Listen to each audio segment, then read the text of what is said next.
ஒரு பிரசித்தி பெற்ற கம்பெனி டானிக் ஒன்றை அறிமுகம் செய்கிறார்கள். சில ஆண்டுகள் விற்பனைக்கு பிறகு ஒரு தொலைக்காட்சி விளம்பரம் ஒன்றையும் வெளியிடுகிறார்கள். அந்த விளம்பரத்திலே ஒருவர் தோன்றி, நான் இதுவரை இந்த கம்பெனியின் 513 பாட்டில்களை வாங்கி குடித்திருக்கிறேன். முன்பு நடக்க முடியாமல் இருந்தேன், இப்பொழுது நடக்கிறேன், ஓடுகிறேன். இதே வேளையிலே நானும் சொந்தமாக ஒரு மருந்தையும் செய்து சாப்பிட்டு கொண்டு வந்தேன் என்று அந்த விளம்பரத்திலே அவர் சொன்னால், அந்த விளம்பரத்தின் முதல் பகுதியில் சொல்லப்பட்ட எல்லா செய்தியும் பலனிழக்க செய்கிறது. அவர் குடித்த 513 பாட்டில் மருந்தவரை குணமாக்கியதா அல்லது அவர் சொந்தமாய் செய்து சாப்பிட்ட மருந்தவரை குணமாக்கியதா என்பதை சொல்ல முடியாது. நீங்கள் கிறிஸ்துவின் மேல் உங்கள் நம்பிக்கையை வைத்து இன்னும் சில காரியங்களின் மேலும் உங்கள் நம்பிக்கையை வைப்பீர்கள் என்றால் நீங்கள் இன்னமும் ரட்சிக்கப்படவில்லை.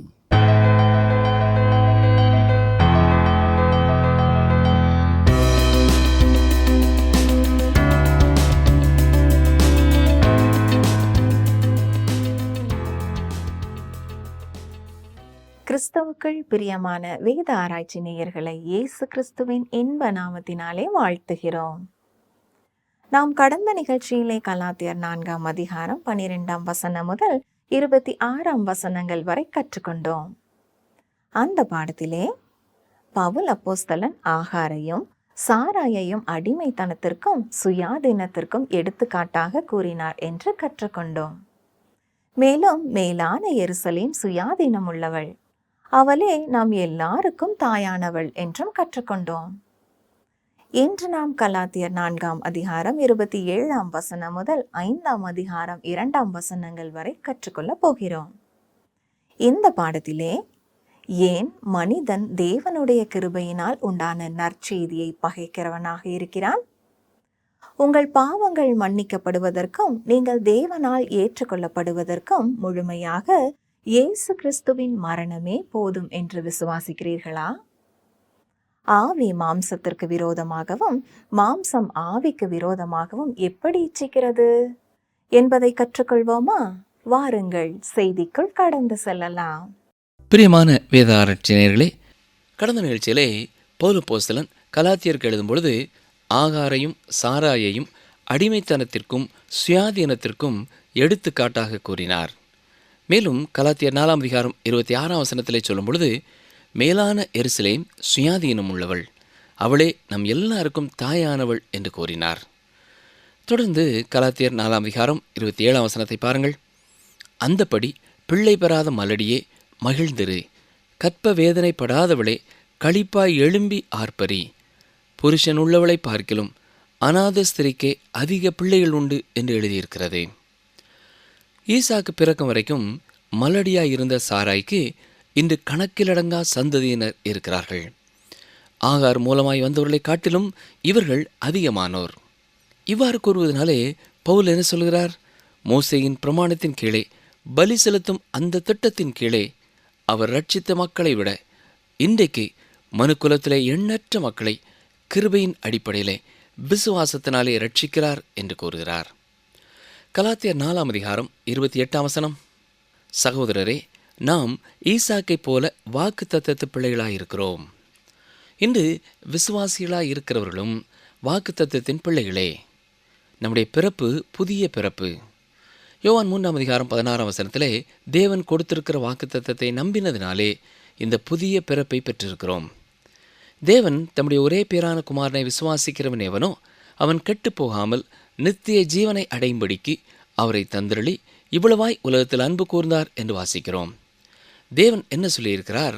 நாம் அவரை விசுவாசிக்கும் பொழுதே நாம் மறுபடியும் பிறக்கிறோம் என்று கூறியிருக்கிறார். கவனிங்கள், வாசிக்கிறேன். 1 பேதுரு 1ஆம் அதிகாரம் 23ஆம் வசனம், அழிவுள்ள வித்தினாலே அல்ல, என்றென்றைக்கும் நிற்கிறதும் ஜீவனுள்ளதுமான தேவ வசனமாகிய அழிவில்லாத வித்தினாலே மறுபடியும் ஜெனிப்பிக்கப்பட்டிருக்கிறீர்களே. கலாத்தியர் 4ஆம் அதிகாரம் 29ஆம் வசனம், ஆகிலும் மாம்சத்தின்படி பிறந்தவன் ஆவியின்படி பிறந்தவனை அப்பொழுது துன்பப்படுத்தினது போல இப்பொழுதும் நடந்து வருகிறது. பிரியமானவர்களே, சட்டத்திட்டங்களினாலே அதையும் இதையும் கை கொள்வதனாலே ரட்சிப்பு என்று சொல்லுகிறவர்கள் இன்றைக்கும் தேவனுடைய இலவசமான கிருபையினாலே கிடைக்கும் சுவிசேஷத்தை பகைக்கிறவர்களாயிருக்கிறார்கள். ஊழியர் ஒருவர் தனது ஆரம்ப நாட்களிலே தீர்க்க தரிசனத்தை குறித்து பிரசங்கித்தார். அப்படி பிரசங்கிக்கும் பொழுதே தீர்க்க தரிசனத்தை குறித்து பிரசங்கிக்கிறவர்கள் பிரச்சனைகளுக்குள்ளே மாட்டிக்கொள்வார்கள் என்றும் கூறினார். ஆராதனை முடிந்த பொழுது வயதான பெரியவர் ஒருவர் அவரிடத்திலே வந்து, ஐயா, நீங்கள் தவறாக கூறுகிறீர்கள். நீங்கள் தீர்க்க தரிசனங்களை குறித்து பேசும்பொழுது நீங்கள் பிரச்சனைகளுக்குள்ளே மாட்டிக்கொள்ளப் போவதில்லை. உண்மையை சொல்லப்போனால் உங்களை தேடி அதிகமான கூட்டம் வரும். ஏனென்றால் மக்கள் தீர்க்க தரிசனங்களை குறித்து கேட்க விரும்புகிறார்கள். ஆனால் தேவனுடைய கிருபையை குறித்து நீங்கள் பேசுவீர்கள் என்றால் நீங்கள் பிரச்சனைகளுக்குள்ளே மாட்டிக்கொள்வீர்கள் என்று கூறினார். ஆம் பிரியமானவர்களே, இந்த காரணத்தினாலே தான் நற்செய்தி பிரசங்கிக்கப்படுவது மிக குறைவானதாயிருக்கிறது. ஏனென்றால் நற்செய்தி பிரசங்கிக்கப்படும் பொழுது அநேகர் அதை குறித்து குறை கூறுகிறார்கள். காரணம் என்னவென்றால், இயேசு கிறிஸ்துவை விசுவாசிப்பதோடு கூட இன்னும் சில காரியங்களை செய்ய வேண்டும், அல்லது இன்னொரு இடத்திலிருந்து இன்னும் சில காரியங்களை தேட வேண்டும், அல்லது சில சடங்காச்சாரங்களின் வழியாக கடந்து செல்ல வேண்டும். அப்பொழுதுதான் இன்னும் சில காரியங்களை பெற்றுக்கொள்ள முடியும் என்று கூறுகிறவர்கள் இருக்கிறார்கள். அப்படி யாராவது உங்களிடத்திலே சொல்வார்கள் என்றால் கிறிஸ்துவை சாபமாக அவர்கள் பேசுகிறார்கள். இயேசு கிறிஸ்து நம்முடைய இரட்சிப்பிற்காக செய்திருப்பது போதுமானதல்ல, நாமும் சில காரியங்களை செய்ய வேண்டும் என்று யாராவது கூறுகிறார்கள் என்றால் சிலுவை வீணாயிருக்கும். இயேசு நமக்காக சாபமானார். அவர் உங்களுக்காக செய்த காரியத்தை நீங்கள் ஏற்றுக்கொள்ளாவிட்டால் நமக்கு பாவம் இல்லை என்று நாம் சொல்வோம் என்றால் அவரிடத்திலே பாவம் உண்டு என்று சொல்லுகிறவர்களாக இருக்கிறோம். அவருடைய நாட்களிலே இந்த வாக்கியம் எவ்வளவு பொருத்தமானதாக இருந்ததோ இன்றும் அதே வாக்கியம் மிக பொருத்தமானதாக இருக்கிறது. ஆகிலும் மாம்சத்தின்படி பிறந்தவன் ஆவியின்படி பிறந்தவனை அப்பொழுது துன்பப்படுத்தினது போல இப்பொழுதும் நடந்து வருகின்றது. இயற்கையாகவே மனிதன் தேவனுடைய கிருபையினால் உண்டான நற்செய்தியை பகைக்கிறவனாக இருக்கிறான். ஏன் தெரியுமா? மனிதனாக மனுஷியாக இரட்சிப்பிற்காக எதையுமே செய்ய வேண்டியதில்லை என்று கூறப்படுவதை மனிதன் விரும்புகிறதில்லை. மாறாக அது கிறிஸ்துவை மகிமைப்படுத்துகிறது. நம்முடைய கண்களை அவருக்கு நேராக திருப்புகிறது. கலாத்தியர் 4:30 அதை குறித்து வேதம் என்ன சொல்கிறது? அடிமையானவளின் மகன் சுயாதீனமுள்ளவளுடைய குமாரனோடே சுதந்திரவாளியாயிருப்பதில்லை. ஆகையால் அடிமையானவளையும் அவளுடைய மகனையும் புறம்பே தள்ளு என்று சொல்கிறது. ஞாபகம் இருக்கிறதா? ஆதியாகமம் 21:10 நான் வாசிப்பது போல ஆபிரகாமே அந்த அடிமை பெண்ணையும் அவளுடைய குமாரனையும் நீர் புறம்பே தள்ளும் என்று சாராள் கூறின பொழுது அது சரி என்றே தேவனும் கூறினார். இன்று கர்த்தர் என்னையும் உங்களையும் பார்த்து சொல்வது என்ன தெரியுமா? சடங்காச்சாரங்களின் மூலமாக அதையும் இதையும் செய்தால்தான் ரட்சிப்பு என்னும் எண்ணத்தை நீ அப்புறப்படுத்து. இயேசு கிறிஸ்து செய்து முடித்ததே போதும் என்று நீ மனதார ஏற்றுக்கொள் என்று கூறுகிறார். கலாத்தியர் 4:31 இப்படி இருக்க சகோதரரே, நாம் அடிமையானவளுக்கு பிள்ளைகளாயிராமல் சுயாதீனம் உள்ளவளுக்கே பிள்ளைகளாயிருக்கிறோம். ஞாபகம் இருக்கிறதா? என்னதான் ஆபிரகாம் வயது முதிர்ந்த நிலைமையிலே ஆகாரின் மூலமாக ஒரு மகனை பெற்றெடுத்திருந்தாலும் ஆகாரின் குமாரனையும் சாராயின் குமாரனையும் தன்னுடைய குமாரர்களாக தொடர்ந்து வைத்து கொண்டிருக்க முடியவில்லை. அவன் அதை குறித்து ஒரு தீர்மானம் செய்ய வேண்டியவனாயிருந்தான். அதே போல பவுல் இங்கே என்ன சொல்கிறார்? நீங்களும் நியாயப்பிரமாணத்தின் மூலமாகவும் கிருபையின் மூலமாகவும் ரட்சிக்கப்பட முடியாது என்கிறார். நீங்கள் அதை குறித்த ஒரு தெளிவான தீர்மானம் செய்ய வேண்டும்.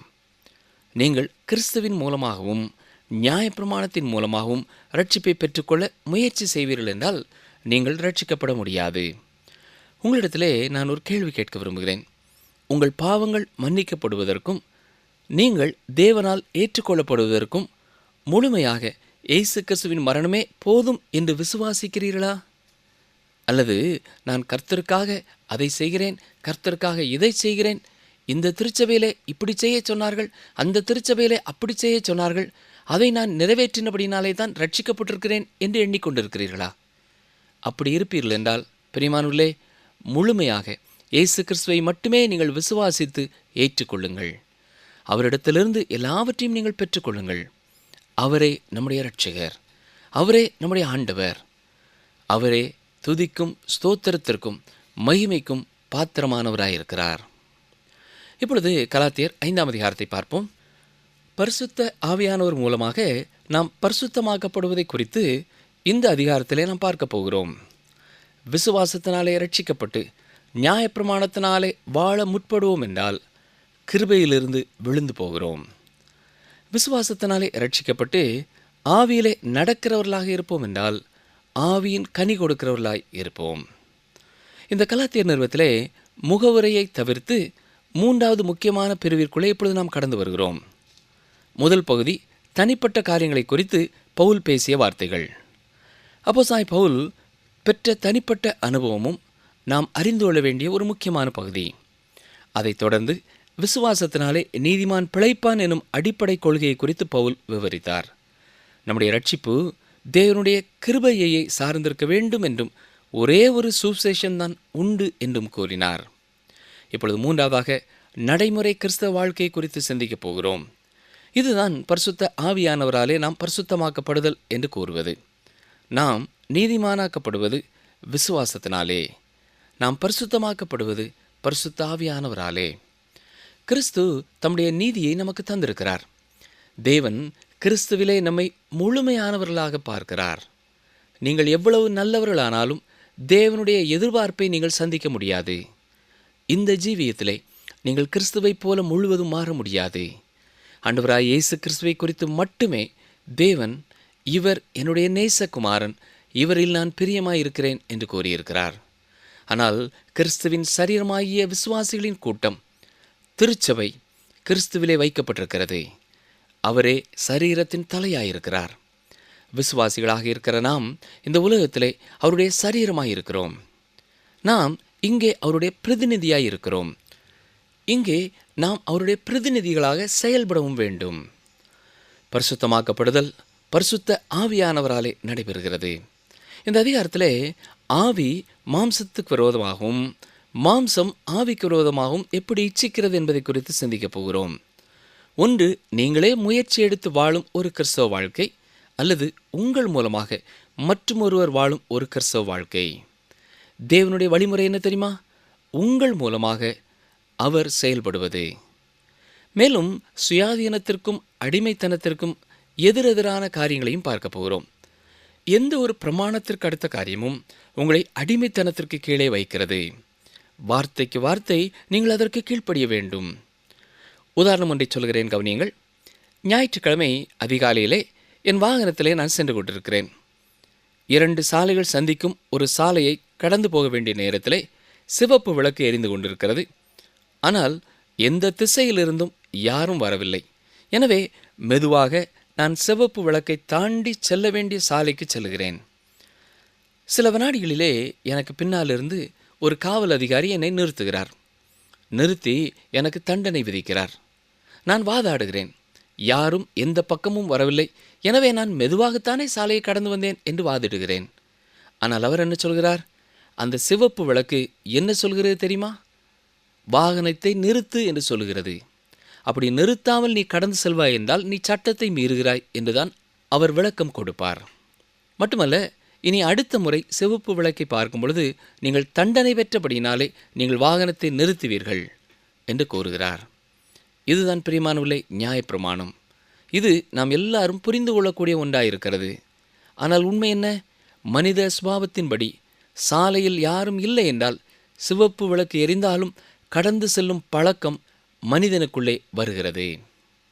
விசுவாசத்தினாலே ரட்சிக்கப்பட்டு நியாயப்பிரமாணத்தினாலே வாழ்வது என்பது கிருபையிலிருந்து விழுந்து போகும் பாவம் செய்வது. கிறிஸ்துவிலே நமக்கு இருக்கிற சுயாதீனத்தோடு கூட பவுல் இங்கே ஆரம்பிக்கிறார். இந்த அதிகாரத்தின் முதல் 15 வசனங்களிலே அவர் சொல்லும் சத்தியம் என்னவென்றால், கிருபையினாலே ரட்சிக்கப்பட்டு நியாயப்பிரமாணத்தினாலே நான் வாழுகிறேன் என்று சொல்வது கிருபையிலிருந்து விழுந்து போகுதல் என்று கூறுகிறார். கிருபையிலிருந்து விழுந்து போகுதல் என்றால் என்ன? நீங்கள் விசுவாசத்தினாலே ரட்சிக்கப்பட்டீர்கள், ஆனால் வாழ்க்கை நடத்துவதற்கு எனக்கு நியாயப்பிரமாணம் போதும் என்று சொல்கிறீர்கள். இந்த சத்தியத்தை தான் இந்த பகுதியிலே அவர் விளக்கமாய் சொல்கிறார். வாசிக்கிறேன். கலாத்தியர் 5ஆம் அதிகாரம் 1ஆம் வசனம். ஆனபடினாலே நீங்கள் மறுபடியும் அடிமைத்தனத்தின் நுகத்துக்குட்படாமல் கிறிஸ்து நமக்கு உண்டாக்கின சுயாதீன நிலைமையிலே நிலை கொண்டிருங்கள். நாம் நியாயப்பிரமாணத்தினாலே அல்ல, கிருபையினாலேயே விசுவாசத்தை கொண்டு ரட்சிக்கப்பட்டிருக்கிறபடியினாலேயே விசுவாசிகளுடைய வாழ்க்கையிலே நியாயப்பிரமாணம் வாழும் வழியாக இருக்கக்கூடாது என்று கூறுகிறார்.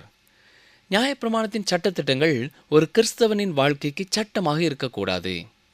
நாம் கிருபையினாலே விசுவாசத்தை கொண்டு ரட்சிக்கப்பட்டிருக்கிறபடினாலே அனுதின வாழ்க்கையிலேயும் கிருபையின் அடிப்படையிலேயும் விசுவாசத்தின் அடிப்படையிலுமே வாழ அழைக்கப்பட்டிருக்கிறோம். நியாயப்பிரமாணம் எதிர்பார்க்கும் ஒரு வாழ்க்கையை விட உன்னதமான ஒரு வாழ்க்கை வாழ நமக்குள்ளே தேவன் தந்திருக்கிற பரிசுத்த ஆவியானவர் நமக்கு உதவி செய்ய வல்லமை உள்ளவராயிருக்கிறார். இதுவும் தேவனுடைய கிருபையே. கிறிஸ்துவிலே நாம் எல்லாவற்றையும் பெற்றுக்கொள்கிறோம். ரட்சிப்பையும் பெற்றுக்கொள்கிறோம், பரிசுத்தமாக்குதலையும் பெற்றுக்கொள்கிறோம். இரண்டாவது ஒரு ஆசீர்வாதத்தை நான் பெற்றுக்கொள்ள வேண்டும் என்று நீங்கள் கூறாதிருங்கள். நான் கிறிஸ்துவண்டை வந்த பொழுது எல்லாவற்றையும் நான் பெற்றிருக்கிறேன். எனக்கு தேவையான எல்லாவற்றையும் கிறிஸ்து தருகிறார். கிறிஸ்துவிலே சகல ஆவிக்குரிய ஆசீர்வாதங்களினாலும் தேவன் என்னை ஆசீர்வதித்திருக்கிறார் என்று பவுல் அப்போஸ்தலன் மிக தெளிவாய் கூறியிருக்கிறார். அதை விசுவாச வாழ்க்கையாக நாம் கொள்வோமாக. சட்டங்களின் அடிப்படையிலே வாழ முயற்சிப்பதை விட்டுவிட்டு கிறிஸ்துவை விசுவாசிப்பதனாலே தேவன் நமக்கு தந்திருக்கிற தூய ஆவியானவர் நம் மூலமாய் வாழ அனுமதிப்போமா? கிறிஸ்துவிலே நமக்கு ஒரு சுயாதீனம் இருக்கிறது. கிறிஸ்து நம்மை எந்த நியாயப்பிரமாணத்திற்கும் கீழே கொண்டு வைக்கவில்லை. 10 கற்பனைகள் நம்முடைய வாழ்க்கைக்கான சட்டம் என்பதல்ல. இவ்வாறு நான் சொல்வதனாலே 10 கட்டளைகளை நீங்கள் மீறினாலும் பரவாயில்லை என்று நான் சொல்லவில்லை. ஆனால் நாம் அதைவிட உயர்வான நிலைமையிலே வாழ அழைக்கப்பட்டிருக்கிறோம். அந்த நிலைமையிலே தான் கிறிஸ்துவிலே நாம் சுயாதீனம் பெற்றவர்களாய் இருக்கிறோம். கிறிஸ்துவிலே எனக்கு ஒரு சுயாதீனம் உண்டு. அது ஒரு கட்டளை அல்ல, அது ஒரு அடிப்படை கொள்கை. அதாவது நான் அவரை பிரியப்படுத்தும் ஒரு வாழ்க்கை வாழ வேண்டும் என்பதுதான் அந்த அடிப்படை கொள்கை. நான் மற்ற மனிதர்களை பிரியப்படுத்துகிற ஒரு வாழ்க்கையே அல்ல, இயேசுவை பிரியப்படுத்தும் ஒரு வாழ்க்கை வாழ வேண்டும். ஒரு ஸ்தாபனத்தை பிரியப்படுத்தும் ஒரு வாழ்க்கையோ அல்லது மற்றும் ஒரு தனி நபரை பிரியப்படுத்தும் ஒரு வாழ்க்கையோ அல்ல, இயேசுவை பிரியப்படுத்தும் ஒரு வாழ்க்கை. இதுதான் கிறிஸ்துவிலே நாம் பெற்றிருக்கிற சுயாதீனம்.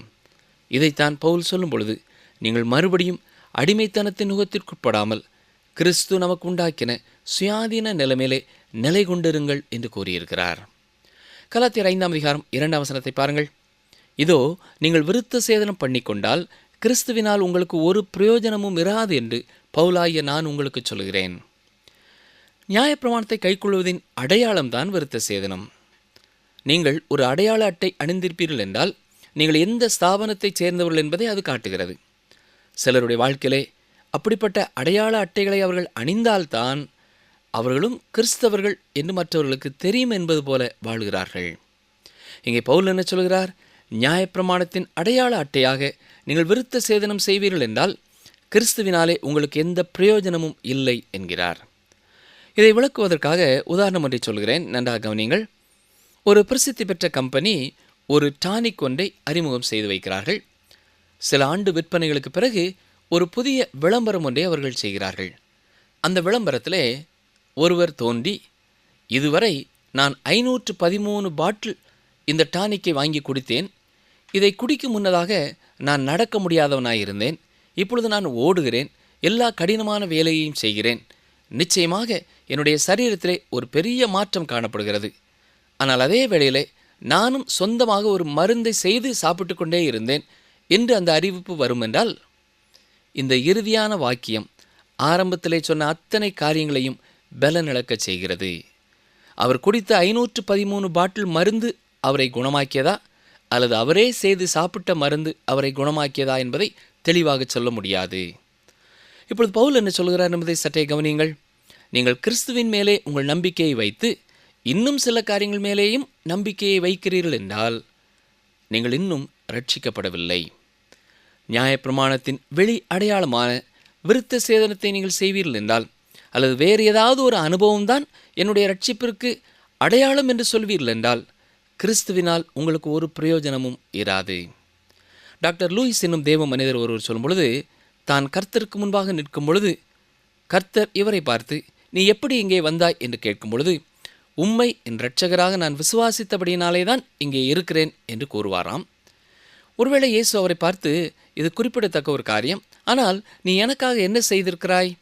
நீ ஒரு வேத சாஸ்திர கல்லூரிக்கு தலைவராக இருந்திருக்கிறாய், நீ ஞான ஸ்நானம் பெற்றிருக்கிறாய், ஒரு திருச்சபையின் அங்கமாய் இருந்திருக்கிறாய், ஊழிய காலத்திலே நல்ல காரியங்களை எல்லாம் செய்திருக்கிறாய் என்று அவர் கூறுவார் என்றாலும், அது எல்லாம் உண்மைதான் ஆண்டவரே, ஆனால் என்னுடைய ரட்சிப்பிற்காக நான் உம்மை மட்டுமே நம்பினேன் என்றுதான் கூறுவேன் என்று அவர் எழுதியிருக்கிறார்.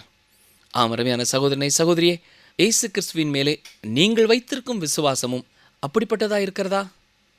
இங்கே மிக தெளிவாக, மிக உறுதியாக, நீங்கள் விருத்த சேதனம் பண்ணிக்கொண்டால் கிறிஸ்துவினால் உங்களுக்கு ஒரு பிரயோஜனமும் இராது என்று சொல்லுகிறேன் என்கிறார்.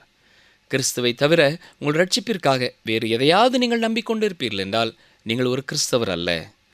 நிகழ்ச்சியை கேட்டுக்கொண்டிருக்கிற எனக்கு அருமையான சகோதரனை, சகோதரியே, நீங்கள் ரட்சிக்கப்பட்டவர்களாய் கிறிஸ்துவனிடத்திலே பாவ மன்னிப்பை பெற்றுக்கொள்வதற்கும் தொடர்ந்து அவருடைய பிள்ளையாய் வாழ்வதற்கும் அவர் மேலேயே உங்கள் பூரண நம்பிக்கையை வையுங்கள்.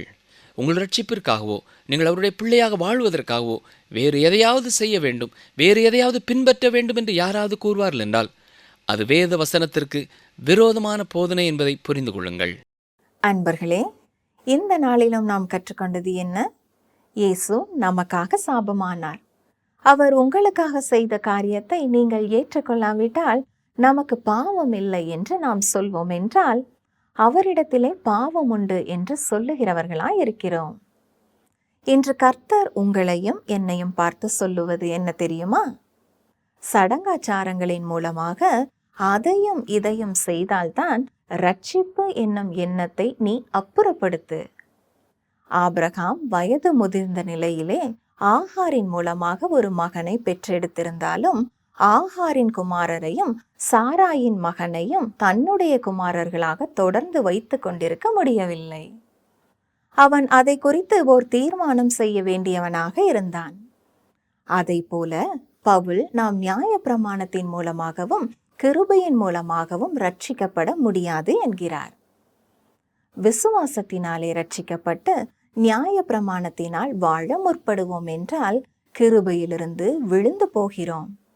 விசுவாசத்தினால் ரட்சிக்கப்பட்டு ஆவியிலே நடக்கிறவர்களாக இருப்போம் என்றால் ஆவியின் கனி கொடுக்கிறவர்களாய் இருப்போம். மீண்டும் அடுத்த நிகழ்ச்சியிலே சந்திப்போம். கர்த்தர் உங்களை ஆசீர்வதிப்பாராக. நீர் ஏழைக்கு பலனும் நெருக்கப்படுகிற எளியவனுக்கு திடனும் பெரு வெள்ளத்துக்கு தப்பும் அடைக்கலமும் வெயிலுக்கு ஒதுங்கும் நிழலுமானீர். ஏசாயா 25:4 பின்பாகம்.